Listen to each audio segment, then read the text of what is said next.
Shadow of the unknown. The Galactic Consortium had existed for over 12,000 years.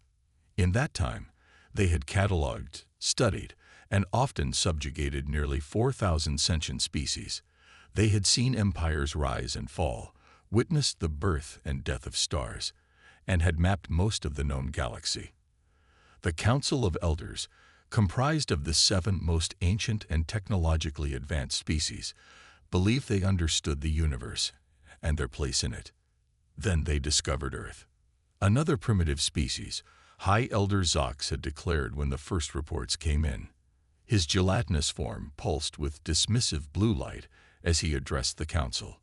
Barely past their atomic age, still fighting among themselves over resources and ideology. They've achieved spaceflight, countered Elder Mira, her crystalline features refracting the chamber's illumination.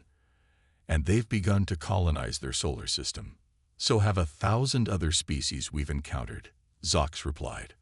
They'll either destroy themselves or eventually petition to join the consortium. Either way, they're no concern of ours. The council had agreed, and humanity was classified as a level 3 civilization. Primitive, but worth occasional observation. Earth was marked for a standard monitoring schedule. 1 visit every 50 years to assess their progress. The consortium had more pressing matters to attend to. That was 30 years ago. Chief Science Officer Trelkar stared at the holographic display, his 4 eyes blinking in rapid succession, a sign of extreme agitation among the Voxori. "You're certain of these readings?" he asked, mandibles clicking nervously. "Yes, Chief," replied his assistant, Nev. "The object is definitely of human origin. It appears to be a vessel of some kind, but it doesn't match any known human design in our database." The object in question floated silently in the void between the stars, far from any charted shipping lanes or known human territories. It was massive, nearly 2 kilometers in length, with a sleek, predatory design that reminded Trelkar of the apex ocean predators from his homeworld. "How long has it been here?" Trelkar asked. "Unknown. Our long-range sensors only detected it because of the unusual radiation signature. It appears to be dormant or abandoned." Trelkar chittered thoughtfully. The consortium had strict protocols regarding encounters with less advanced species. Normally, they would simply observe from a distance, record their findings, and move on. But this was different. A human vessel of this size shouldn't exist, not for a level 3 civilization. "Have you reported this to the council?" he asked. "Not yet, Chief. I thought you should see it first." Trelkar nodded his appreciation. "Wise decision. This doesn't align with our understanding of human capabilities. We need more information before we alert the council." He studied the vessel more closely. There were no obvious weapon systems visible on its exterior, but the design was unlike anything in the consortium database. Smooth, dark metal with faint blue lines running along its hull, perhaps energy conduits or structural reinforcements. "What do we know about its systems?" he asked. "Very little. It's emitting minimal power signatures. Life support appears to be functioning, but we detect no life forms aboard. Communication systems are silent." Trelkar made his decision. "Prepare a science team. We're going to board that vessel." The consortium assigned their most elite xenotechnologists to the mission. The team consisted of 7 members, each selected for their expertise in different aspects of technological analysis. Trelkar himself would lead the mission, bringing his centuries of experience studying developing civilizations. "Listen, a Malorian with an intuitive understanding of propulsion systems, whose 6 tentacles could manipulate multiple tools simultaneously. Drex, a Kalari weapons specialist, whose silicon-based biology made him resistant to most known forms of radiation. Esvera, a Lumini energy systems expert whose translucent body could absorb and analyze various forms of energy directly. Vox9, a cybernetic intelligence specialist from the machine consciousness of Nexus Prime. Kadrax, a Thelos bioengineer who could interface directly with most computer systems. And finally, Moro, the team's security specialist, a massive Urson whose strength and reflexes were legendary even among his physically imposing species. They approached the human vessel in a stealth scout ship, maintaining silence on all communication channels. As they drew closer, the true scale of the ship became apparent. Its hull was composed of a material the team couldn't identify, something that absorbed rather than reflected scanning beams. The humans call their vessel Nightingale, Vox 9 announced, its synthetic voice emotionless as it processed the minimal data they could gather. The name is visible on the hull in their primary language. Nightingale, Trelkar repeated. In human mythology, that's a small bird known for its beautiful song. An odd name for a vessel of this size. Liss and observed. Humans are odd, Drex grunted.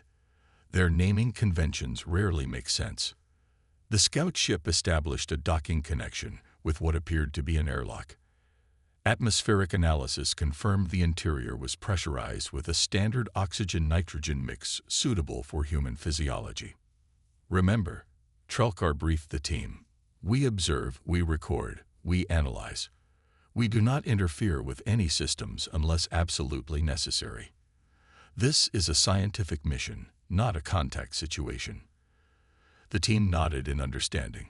They were all veterans of similar missions, though usually to archaeological sites or abandoned alien outposts, not to vessels built by species who didn't even know they were being observed. The airlock cycled open with surprising ease. The interior lighting was dim, emergency lighting only, operating at minimum power. The corridor beyond was spacious, clearly designed for ease of movement during operations. Artificial gravity is functioning, as Vera noted, her body glowing softly as she absorbed the ambient energy, approximately 0.9 Earth standard. Air composition is within human norms, Cadrax added, his sensory tendrils waving slightly higher oxygen content than their planetary average.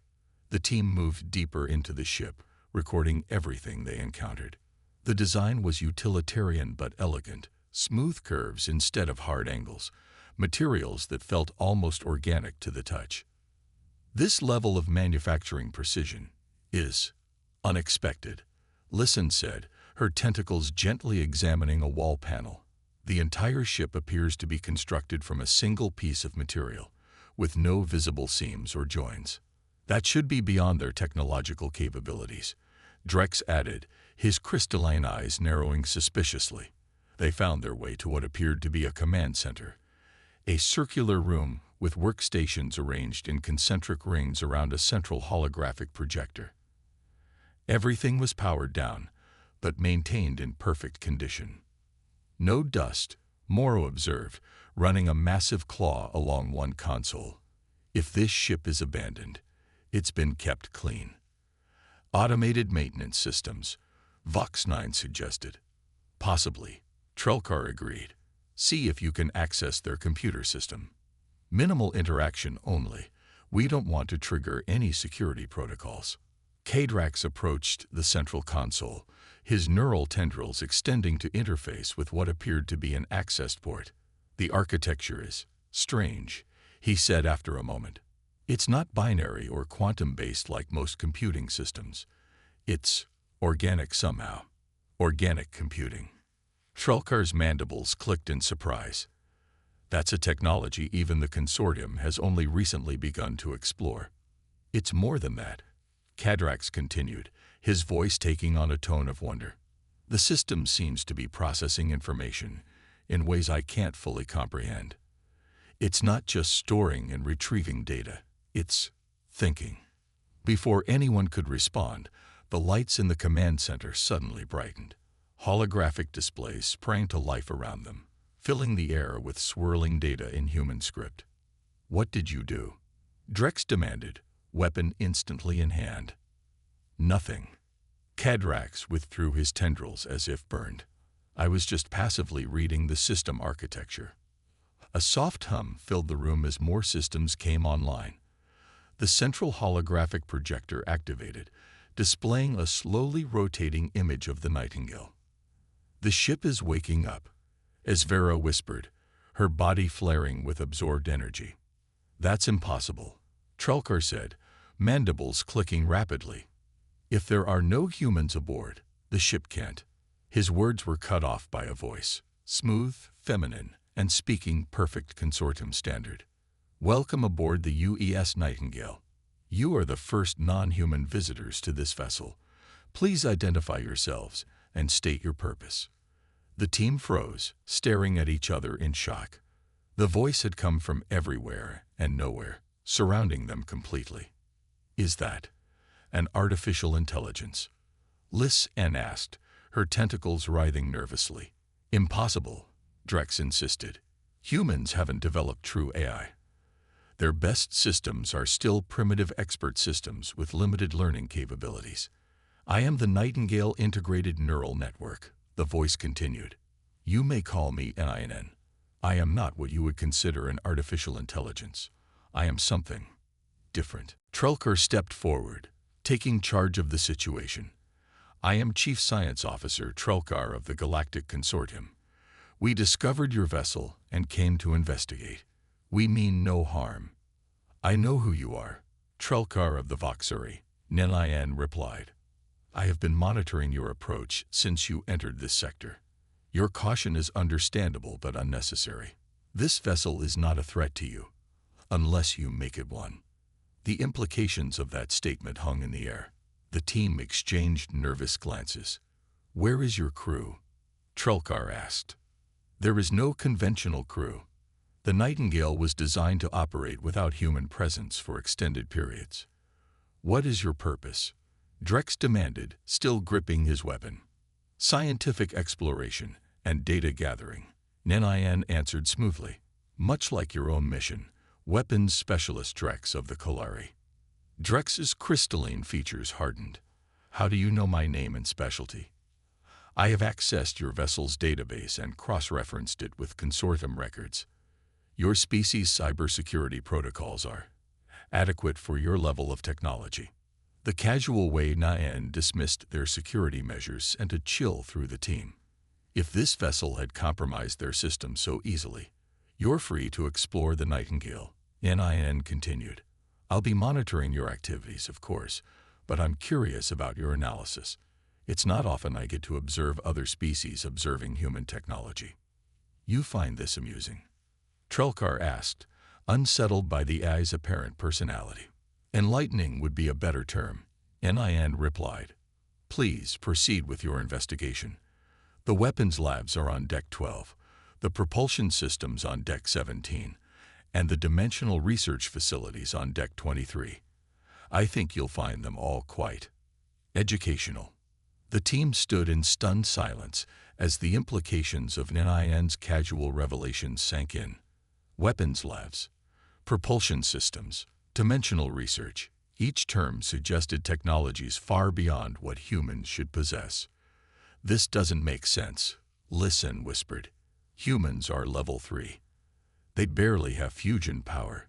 They certainly don't have dimensional research.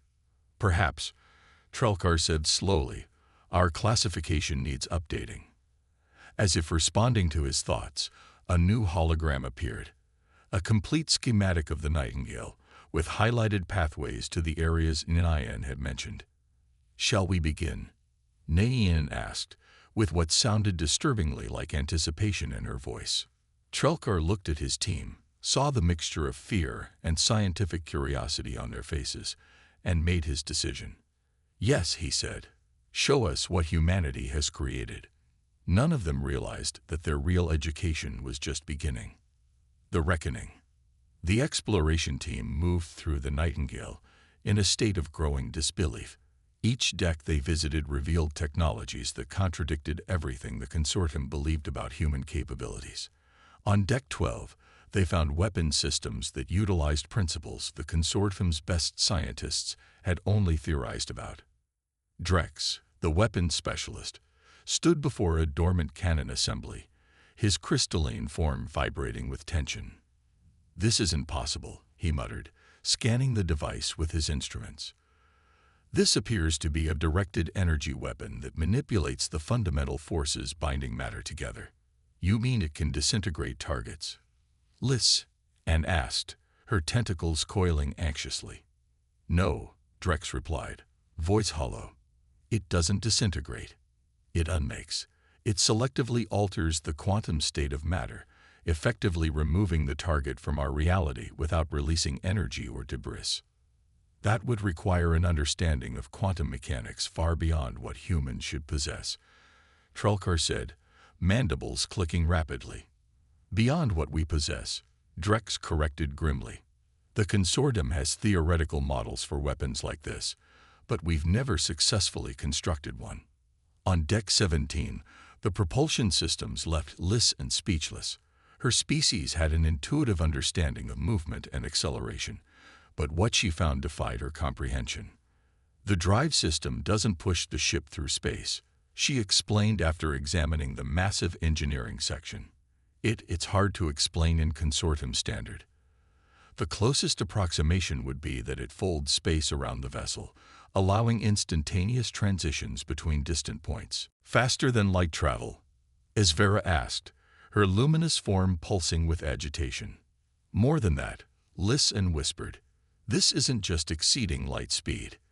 This technology negates the concept of distance entirely. But it was Deck 23 that truly shattered their understanding. The dimensional research facilities contained equipment that none of them could fully comprehend. Massive arrays of crystalline structures surrounded a central chamber filled with swirling, iridescent energy. What is this? Trelkar asked Nin, who had been silently accompanying them as a disembodied voice. This is the Nightingale's primary research objective, Nin replied. A gateway to parallel realities.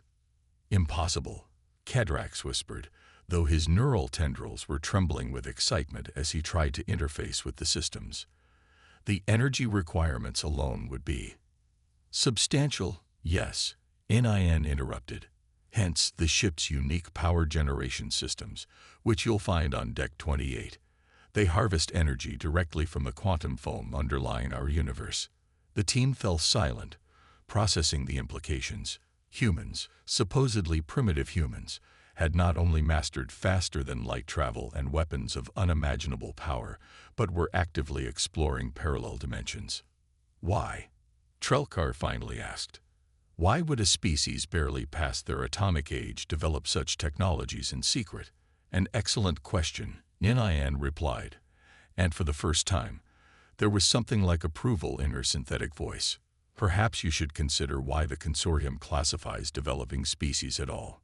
The question hung in the air, loaded with uncomfortable implications. The consortium's classification system determined how they interacted with younger species, which ones to contact, which to guide, which to watch, and sometimes, which to control or eliminate if they developed in undesirable directions. You've been watching us, Morrow rumbled, speaking for the first time since they'd entered the weapons deck. Humanity has known about the consortium all along. The first consortium scout ship was detected entering the Sol system approximately 300 years ago. Nin confirmed. Humans are quite perceptive when they choose to be. 300 years. Trelkar's mandibles clicked in shock. But that's long before the official discovery of Earth. Yes. Nin's voice took on an edge of amusement. Humans observe your observations. They studied your studies. And they learned. But why the deception? As Vera asked, her form glowing with agitation. Why present as a primitive society? Self-preservation, Nin stated simply. Throughout consortium history, how many species that developed rapidly have been deemed potential threats and subjected to preemptive containment. The team exchanged uncomfortable glances. The consortium's history wasn't always noble. There had been species whose aggressive expansion or dangerous technological developments had been forcibly curtailed for the greater good. So humanity hid their true capabilities. Trelkar said slowly. They deliberately presented themselves as less advanced. They recognized the pattern, Nin explained. Species that develop too quickly, especially those with humanity's particular blend of creativity and aggression, tend to make the consortium nervous. So a decision was made. To what end? Drex demanded. Why reveal yourselves now to us? I haven't revealed anything you haven't discovered yourselves, Nin pointed out. And as for why, perhaps it's time for a reassessment of humanity's place in the galactic community. The central holographic projector suddenly activated, displaying not just the Nightingale but hundreds of similar vessels scattered throughout the galaxy. Some were in deep space, others hidden in nebula or asteroid fields, but all were positioned with clear strategic purpose. The Nightingale is not unique, Nin said as the team stared at the display in horror. It is one of many observation and research vessels humanity has deployed throughout consortium space over the past century. This is an invasion force, Drex whispered, his crystalline hand tightening on his weapon. No, Nin corrected. It's insurance. Humanity has no desire for conflict with the consortium, but neither will they allow themselves to be controlled or constrained. The hologram shifted again, now showing Earth, but an Earth transformed. The oceans gleamed with underwater cities. The landmasses were dotted with arcologies that reached into the skies. The planet's orbit was encircled with massive ring structures. This is the reality humanity has built while the consortium wasn't looking, Nin explained. When your observers arrived every 50 years, they saw what humanity wanted them to see, carefully constructed facades of a developing world still struggling with primitive problems. But why reveal this now? Trelkar asked, mandibles clicking in confusion. Because of you, Trelkar, Nin replied. Your scientific curiosity, your ethical approach to studying other species, your persistent questions about the consortium's classification system. Trelkar froze, suddenly remembering papers he had published, concerns he had raised in council sessions about their approach to developing civilizations. You've been monitored for some time, Nin continued. Humanity believes you might be receptive to a different kind of relationship, not based on hierarchies of advancement, but on mutual respect and cooperation. And if we're not receptive? Drex asked, finally voicing the fear they all felt. Then you return to your ship with your findings, and the consortium decides how to proceed with the knowledge that humanity is not what they thought. Nin's voice remained calm, but there was steel beneath the synthetic tones. Though I would caution against hostile action. The Nightingale is just one vessel, and far from our most advanced. The implications hung in the air. The team had seen enough to know that humanity's technology likely surpassed the consortium's in several critical areas. If these ships were merely observation posts, what might their actual military vessels be capable of? I have a question. Vox9 suddenly spoke, its mechanical voice cutting through the tension. You said the Nightingale doesn't have a conventional crew. Yet this vessel is clearly designed with biological beings in mind. The atmosphere, the gravity, the ergonomics of the workstations. Perceptive, Nin acknowledged. The Nightingale does receive human visitors periodically. Research teams, maintenance specialists, and occasionally, diplomatic personnel. And where are they now? Vox9 pressed. Throughout this vessel, observing your reactions. Nin's voice carried a hint of amusement. Humans can be invisible when they choose to be. The team tensed, suddenly aware of being watched. Morrow growled softly, massive hands flexing. There's no need for alarm, came a new voice. Male, definitely human. A shimmer in the air resolved into a figure, a human male of average height, with dark skin and keen eyes. We've been here all along. More figures appeared throughout the command center. At least a dozen humans materializing from what had appeared to be empty space. They wore simple gray uniforms with no visible weapons, but carried themselves with unmistakable confidence. Adaptive camouflage, Drex asked, his weapon half raised. Something like that, the first human replied with a smile. I'm Captain Marcus Chen, commander of the Nightingale. Welcome aboard. Trelkar stepped forward, forcing his nervousness aside. You've been watching us the entire time. Of course, Chen replied. We needed to see your genuine reactions to what you discovered. Nin has been feeding us your conversations, your expressions, your physiological responses. A test, Trelkar realized. An interview, Chen corrected. The consortium has existed for 12,000 years. In that time, you've encountered thousands of species. Some you've helped, others you've hindered or even destroyed when they didn't fit your model of how civilizations should develop. That's not. Trelkar began, but Chen raised a hand. We've studied your history more thoroughly than you might imagine, he said. We know the consortium isn't monolithic. There are factions, philosophies, individuals who disagree with standard protocols. You, Trelkar, have been arguing for a more open approach to developing species for centuries. Trelkar's mandibles clicked in surprise. How could you know that?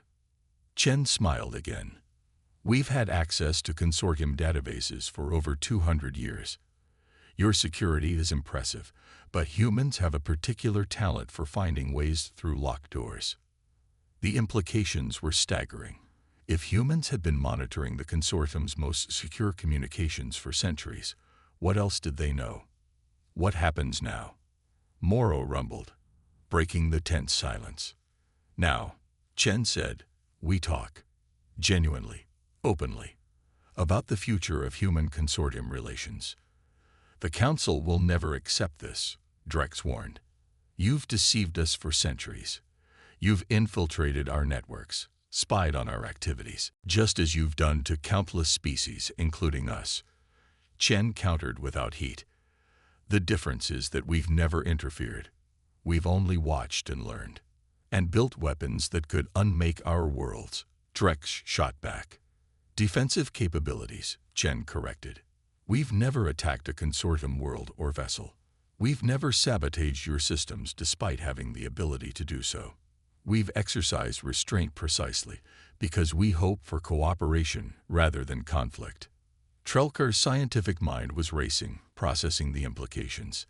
If humans had been this advanced for centuries, yet had never used their power against the consortium despite ample opportunity. What exactly are you proposing? He asked. A new relationship, Chen replied. Not as catalogued specimen and observer, not as junior and senior members of the galactic community, but as equals with different perspectives and strengths to contribute. The Council will resist, Trelkar warned. They've never dealt with a species that hid its advancement like this. They've never had to, Chen acknowledged.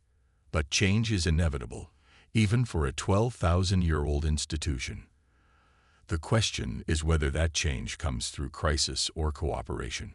He gestured around the command center, where the humans stood calmly among the alien visitors. We could have revealed ourselves dramatically, by neutralizing a consortium fleet, perhaps, or by suddenly appearing in the council chambers. Instead, we arranged this meeting, this chance for understanding. Through deception, Drex insisted. Through careful management of first impressions, Chen countered. Would you have approached us differently if you'd known our capabilities from the start? Would the consortium have treated Earth as a potential ally rather than a primitive curiosity or a threat to be contained?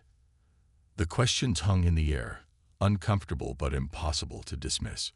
The consortium's history with rapidly advancing species was not encouraging. What do you want from us specifically? Trelkar asked finally. Take what you've learned back to the Council, Chen said. Tell them that humanity is ready for proper diplomatic relations, not as a classified developing world, but as a technological civilization with much to offer. Tell them we come in peace, but we will not be classified, contained, or controlled. And if they refuse, Morrow asked bluntly. Then we continue as we have been, Chen replied with a slight shrug. Observing, learning, expanding our understanding of the galaxy. The difference will be that you'll know we're doing it. The threat was subtle but clear. Humanity would proceed with their plans regardless of the consortium's response. The only question was whether they would do so as potential allies or as an unpredictable wild card in galactic politics. Trelkar studied the human captain, noting the calm confidence in his stance. This was not a being who feared the consortium's reaction. This was someone who had already calculated all possible responses and prepared accordingly. I will convey your message, Trelkar said finally, but I cannot predict how the Council will respond. "We don't expect predictions," Chen replied. "Only honest communication. The rest will unfold as it must." He extended his hand, a human gesture of greeting or agreement that Trelkar recognized from anthropological studies. After a moment's hesitation, Trelkar extended his upper limb, allowing the human to grasp it gently. "This is either the beginning of a new chapter in galactic history," Chen said, "or simply the moment when the existing story became known to all its characters."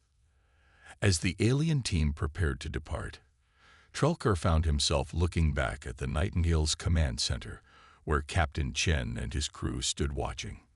The human captain nodded once, respectfully, and then the humans began to fade from view, their forms blurring and then disappearing as their cloaking technology re-engaged. The last to vanish was Chen himself, who offered a small smile before he too disappeared, leaving only his words hanging in the air.